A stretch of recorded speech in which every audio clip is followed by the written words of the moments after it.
Kindly stand up for a prayer. In the name of the Father, the Son, the Holy Spirit. Amen. So, good afternoon, everyone. Good afternoon, children. So, before you are going to take your seats, kindly pick up the trashes under your chair and arrange your chairs properly. So, thank you. Now, let us check for your attendance if there are some who is absent. Mia Fia Bines, Cindy Concepcion, Rialyn Reyes. Okay, perfect attendance. So, thank you, class. So, now, I give you an assignment, right? So, okay, class, kindly pass all your assignments. And after that, we are going to have our review. So, anyone who still remember or who can still remember about our topic last meeting? Yes, Mia? Okay, very good. So our topic last meeting is all about agriculture. And in short, agriculture that is what we call pagpananom. So pagpananom og mga tanom.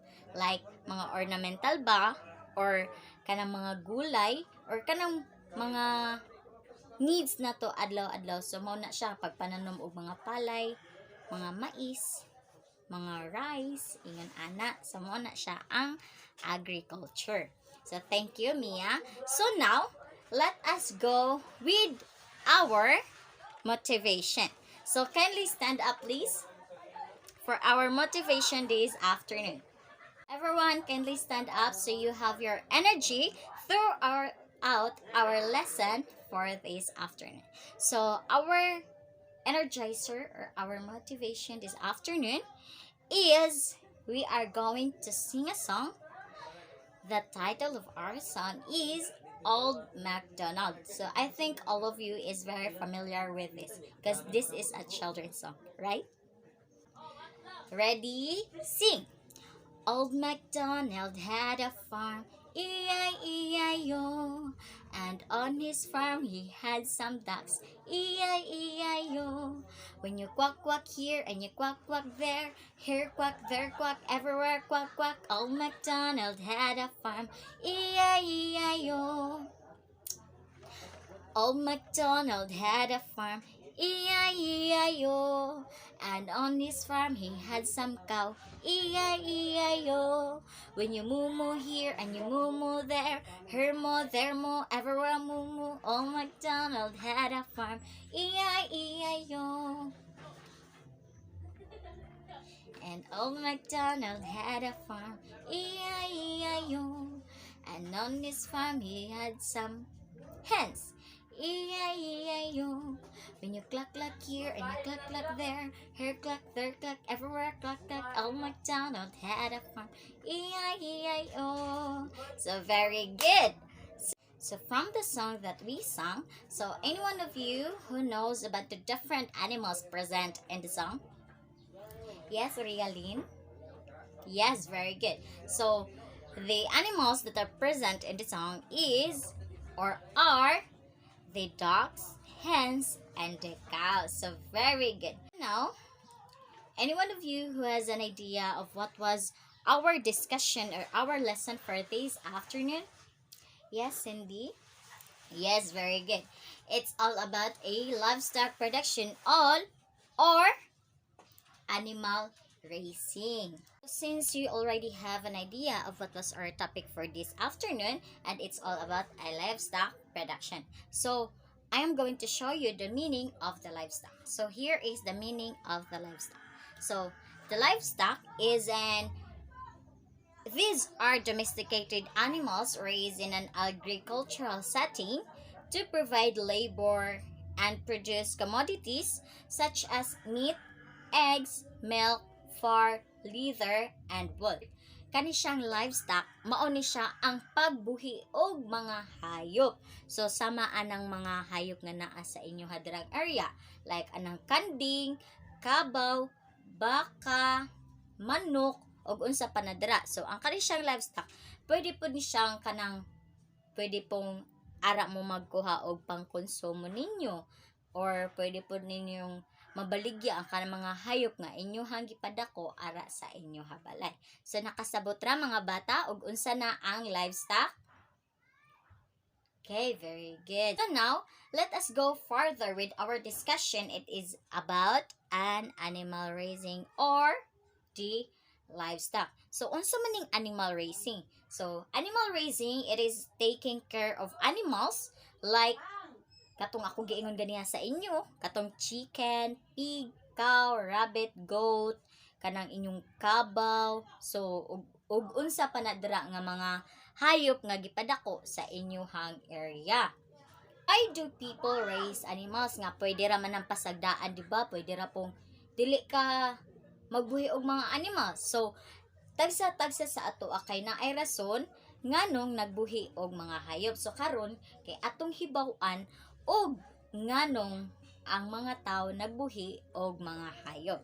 So, some people care of animals in order to have food to consume or sell. So, pwede pod kato ko gingon sa inyo ha ganiha nga pwede pod pangkonsumo or pwede pong ibaligya. So, there are many products that can be made or taken from animals that can be sold in the market. So, kanang it can be katong meat nila like sa kanang pig nga inyong hanggi buhi sa inyo ha. So, pwede na siyang mabaligya sa market. So, pwede pong mapangwartahan. Another reason why people raise animals is because kana ganing manure gani, di ba kanang sa kanang baka, ana. So mo po na kuan ilang gamiton nga fertilizer. So animal manure is a good source of fertilizer for vegetables, for ornamental fruits, and fruit trees.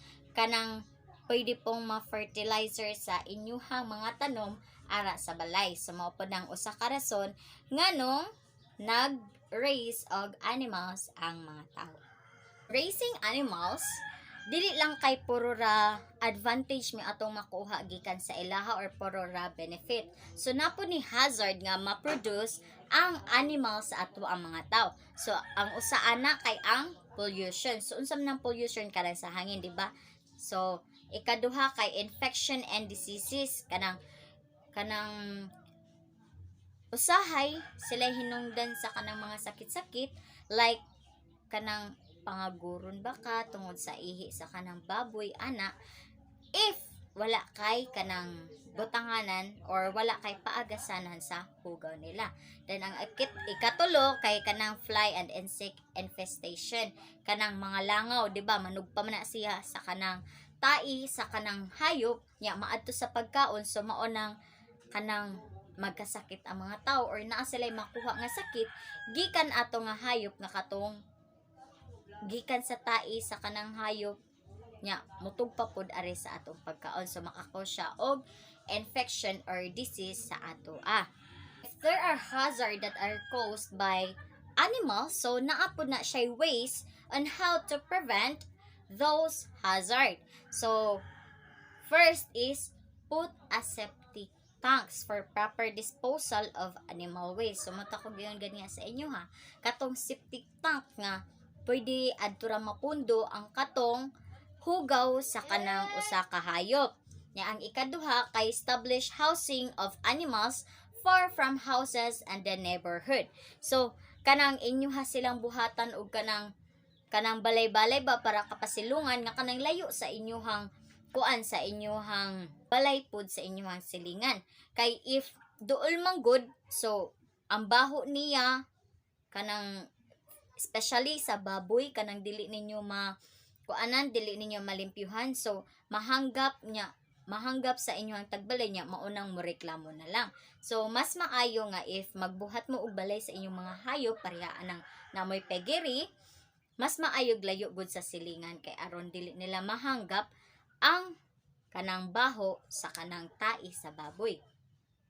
Nya kuan pod kanang dili sad makadisgrasya og mga tanom sa inyohang silingan. So mas maayog layo kay aron dili pod malabayan sa inyohang silingan ang inyohang hayop. So ang third kay mao na ang clean and disinfect the animal houses regularly. So kada adlawon gud na ninyo siya og limpyo, labi na ang kanang sa mga manok, mga itis sa manok og tai sa baboy kay kadalasan mao ba nay manimaho nya mareklamuhan hinuon sa kanang inyong mga silingan. So mas maayo nga limpyuhon ninyo adlaw-adlaw ang kanang kuan, ang kanang balay-balay sa inyong mga hayop, labi na ang mga kanding, balay-balay sa kanding, sa manok og sa baboy. Fourth is bath animals regularly. So kaliguon labi na kabantay man tingali mo di ba nga ang baboy kay kaliguon nila adlaw-adlaw katungod sa kainit sa panahon. Nya dili ra pud tungod sa kainit sa panahon, tungod pud aron kanang ang baho gani niya kay dili pud mong musaka ba niya, if musaka ang baho sa baboy or sa tahi sa baboy kay maadto baya sa kanang kuan sa mga tao, so mahanggap. So mas maayo nga kaliguon nimo regularly ang imuhang mga hayop aron dili manimaho. The last thing to prevent the hazard by raising animals, or both by raising animals, is animal that die of a disease must be buried properly and immediately to prevent the spread of possible infection and diseases. So katong nangamatay gani nga mga hayop tungod sa sakit, so og pwede kung ano na lang gud na siya, kanang imuha na lang sunugon diretso or ilubong ba nimo siya aron dili na gani maka takod pa sa mga tao or sa lain pa nga mga hayop. So mao to siya ang ways in how to prevent the hazard brought by animal raising. Kadaghanan ba sa inyo ha diri class kay nagbuhi og kanang hayop sa inyohang balay? Ah yes, kamo Mia. So, can you share your experience in raising animals o nganong nagbuhi man mo og kanang mga hayop sa inyong balay?